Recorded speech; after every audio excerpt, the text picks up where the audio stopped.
Well, hello everybody, my name's Louise Savage. An extremely warm welcome back to my channel if you're a returning viewer, and an equally warm welcome if you're visiting me for the first time. So I've recently returned from my sojourn in Italy. I didn't make a video last week because we just had an awful lot. We had a family wedding, we had this, that and the other going on, so apologies for the silence, but I kind of needed that little break. And now I'm delighted to be back chatting to you all. So without further ado, I will plough on and waffle on, about my book of the month, which is Glorious Exploits by Ferdia, Lennon. Now, I feel this is a little bit of a cheat because I'm not quite convinced that I did start reading this in April. It might have been the very beginning of May, I'm not sure. And it was passed on to me while I was in Sicily by Simon Savage, my son. And I hadn't come across this book before, and it really piqued my interest. And I didn't realise just how bowled over by it I was going to be. I thought it was absolutely superb. There were lots and lots of things that I really loved about it. It's very quirky, really, really different to anything else I feel I've ever read. And that's always a brilliant starting point for me when something feels very fresh and different and new. So the premise of the story, it's set in ancient Syracuse in the 5th century BC. And at the time, the backdrop to it is a war between the Spartans and the Athenians, which has been rumbling on for many years. And they are absolutely hated enemies. And the Syracusans have joined the Spartan side in the war. So the Athenians debate, and they decide that they're going to launch this huge expedition of Athenians to Syracuse to try and, they think it'll be an easy victory, and they think it'll make a big political statement. And it all goes horribly wrong. And so thousands of Athenians, maybe I'm exaggerating, maybe it's hundreds, are taken captive. The Syracusans don't really know what to do with them, so they put them in these quarries, which you can actually visit, and we did visit while we were in Sicily. It was the second time I'd been, but the first time that Simon and Chris had been, and they were really, it's very, very atmospheric place. And they were imprisoned there and basically left to starve. So it's the backdrop to this story is absolutely horrific, but it's deeply comic at times. And I think one of the reasons it's comic is because the backdrop is so dark. And suddenly you'll have this, well, it's to do with the characters actually. So if I just mention them next. So the two main characters are called Lampo and Gelon. And Lampo is the narrator. And he narrates in this very sort of cavalier, he's a bit of a chancer, he's got a sort of low moral compass, and he has this very unlikely friendship with Gelon, who's a bit more sort of with it and whatever. But what they share is an absolute passion for ancient Greek theatre.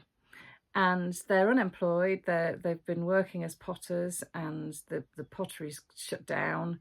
So there's not much for them. They've got a lot of free time on their hands. And the novel opens with them. I mean, I thought it was an amazing first line, actually. I loved it. Simon and I had a real debate about this because he didn't, and I thought it was brilliant. So Gelon says to me, "Let's go down and feed the Athenians. The weather's perfect for feeding Athenians." And I just thought that is so disorientating because you don't feed humans, you feed animals. And I loved the way that sort of parallel was being made. So right from the get-go, I was kind of, really, engaged with this novel, and particularly the friendship, because it is a novel about friendship. There's the friendship between Lampo and Gelon, which doesn't always go well, like any real human friendship. They have falling outs and problems and some really quite funny disputes.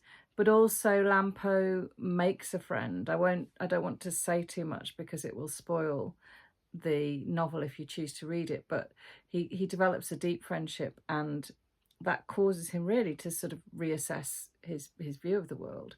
So it's a novel about friendship, and all sorts of wonderful things. So the the pair, I mean, I'm laughing thinking about them.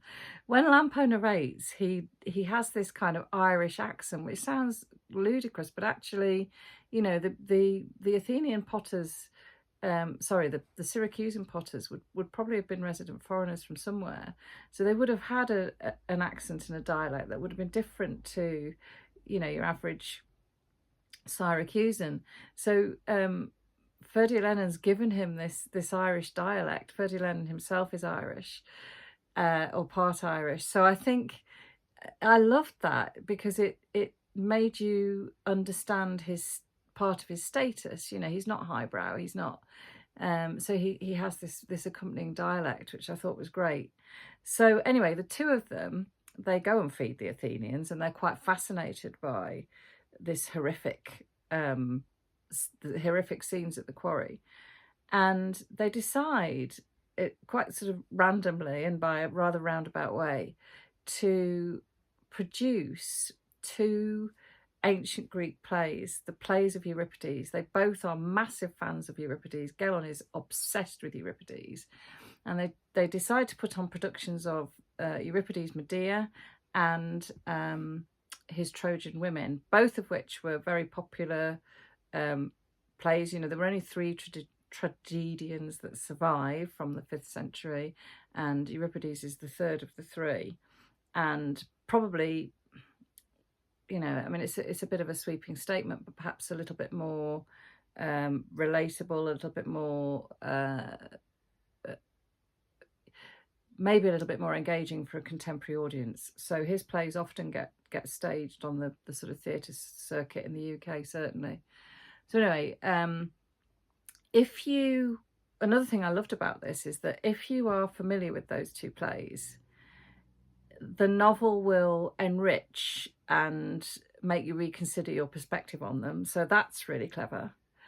But equally, if you've never read them and don't know anything about them, don't let that put you off the book, because I think it would serve as a really good introduction, and I think it would pique your interest in the two plays. So I thought, you know, Ferdia Lennon studied classics at university, so I think, you know, one of the things that he really promotes, without ramming it down your throat, is the power of literature, how it can move, it can shape, it can raise people out of their, you know, their horrendous sort of surroundings. And another thing I really loved was the idea that there's a really brilliant scene quite early on in the novel. So again, I'm not spoiling anything, and it involves a group of children, and Gelon and Lampo come across this group of children. They're playing and they're really aggressive, and they've got these swords, but when they look closer, the swords aren't swords at all. They're human thigh bones. And Gelon immediately gets very angry and asks, even though these boys are quite threatening, and demands that they put the weapons down, and encourages these young people to think about these bones, even though they are the bones of the enemy, the Athenians. They are the bones of men who may have killed these little boys' relatives. Gelon persuades them to think about the bones as being human, and being, you know, one human being just like another. And I really love that, because it's not particularly subtle, but it demonstrates the fact that we can override tensions in times of war.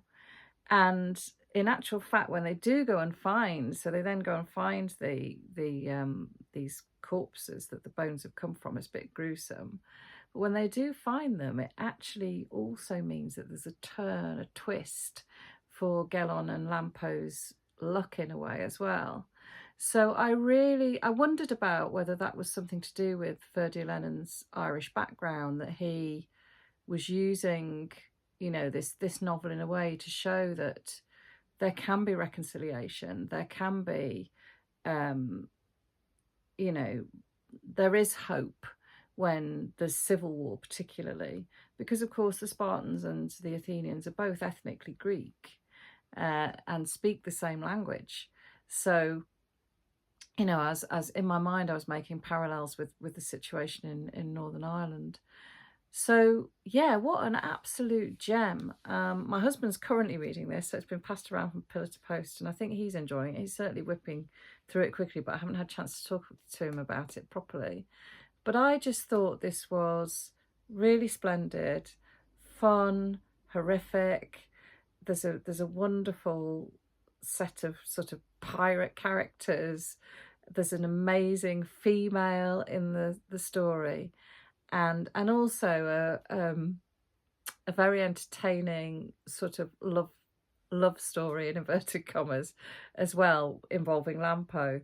So yeah, I well, you can see I've chosen it as my book of the month, even though I'm not quite sure it was the right month. Ouch. So I am back home. I am not exactly twiddling my thumbs. I've got plenty to do, but I did wonder if any of you've got any suggestions for anything that you would like me to to muse on about or waffle on about over the next few months. Please throw those suggestions my way.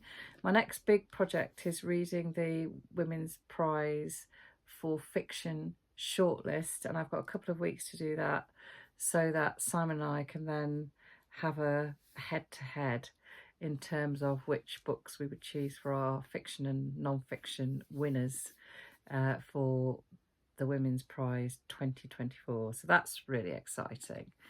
And then I'm hoping I'm going to be able to read a bit more freely, but maybe my reading could be directed a little bit by you too. So please, you know, throw suggestions out there. I'm not on my travels for a while, and I'm hoping to get loads and loads of reading done as well as other things. So take care, everybody, wherever you are, whatever you're doing. I hope life is good, and look forward to talking to you again very, very soon. Take care. Bye.